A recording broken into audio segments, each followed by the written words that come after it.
Assalamualaikum warahmatullahi wabarakatuh. Perkenalkan, nama saya Ahmad Bila Ramadhani. NPM saya 19201007 kelas B. Pada mata kuliah organisasi internasional ini, saya ditugaskan untuk membuat video perihal organisasi internasional. Saya akan membawakan judul perihal perkembangan AFTA dan peran ASEAN dalam pembentukan hukum perdagangan internasional di kawasan Asia Tenggara. Pada pembahasan pertama, saya akan menjelaskan perihal keberadaan AFTA bagi perkembangan hukum dari negara-negara ASEAN. Di setiap negara-negara, termasuk Indonesia, mengadakan kerjasama dengan negara lain dalam kerangka AFTA. Kerjasama ini untuk memenuhi kebutuhan dan memperkuat struktur ekonomi negara dalam menghadapi era globalisasi yang mau tidak mau dijalankan oleh negara anggota, termasuk Indonesia. Pada dasarnya, terdapat 3 perjanjian internasional yang mempengaruhi perkembangan hukum ekonomi Indonesia. Yang pertama yaitu aturan permainan WTO. Yang kedua yaitu aturan permainan dalam APEC. Yang ketiga, aturan permainan yang terdapat dalam ASEAN AFTA. Berkenaan dengan WTO yang wilayahnya meliputi seluruh dunia dan berlaku sejak 1 Januari 1995. APEC meliputi negara kawasan Asia dan Pasifik berlaku efektif pada tahun 2010 bagi negara industri maju dan tahun 2020 bagi negara yang sedang berkembang.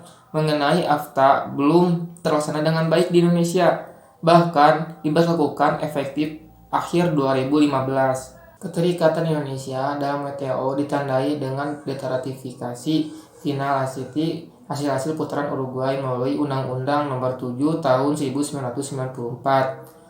Dijanjikan ini pada dasarnya merupakan komitmen menyeluruh yang meliputi kesepakatan dalam memperkuat perekonomian dunia yang ditandai dengan adanya ikatan perdagangan, perencanaan modal asing, cadangan pekerjaan dan jasa. Sehubung dengan hal tersebut, disepakati untuk disiapkan sarana-sarana yang dianggap kondusif yang meliputi kerangka hukum yang lebih kuat dan jelas untuk melaksanakan perdagangan internasional, termasuk mekanisme penyelesaian yang efektif dan kondusif, mengurangi secara global 40% dari tarif-tarif dan menyepakati pembukaan pasar yang lebih luas atas barang-barang, meningkatkan kehandalan dan kepastian dalam bentuk perluasan lingkup komitmen tarif, kerangka ketentuan multilateral untuk perdagangan yang bersangkutan dengan perdagangan serta memperlakukan kembali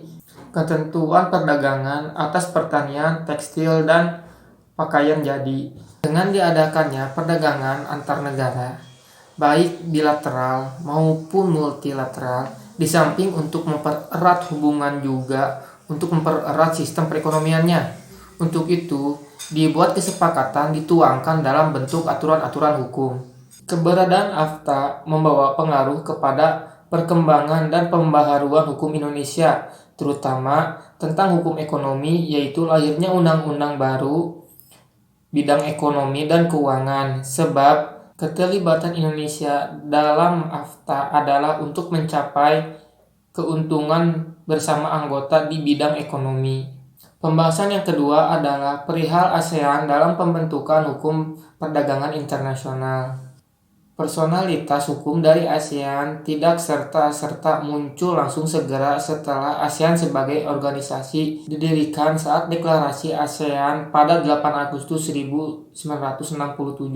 Hal ini patut dipahami mengingat persoalan hukum ASEAN berada pada kapasitas suatu organisasi internasional yang dalam hal ini ASEAN untuk dapat membentuk hukum.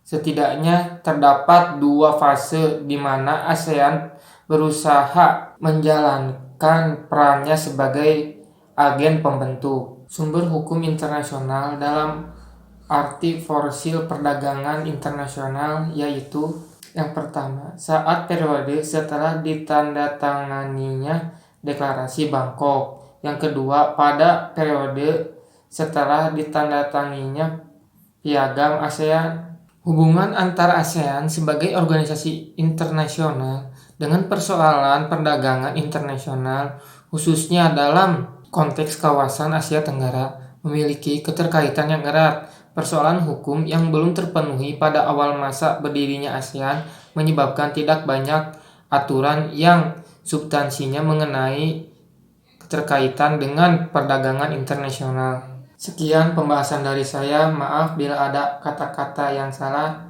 Wassalamualaikum warahmatullahi wabarakatuh.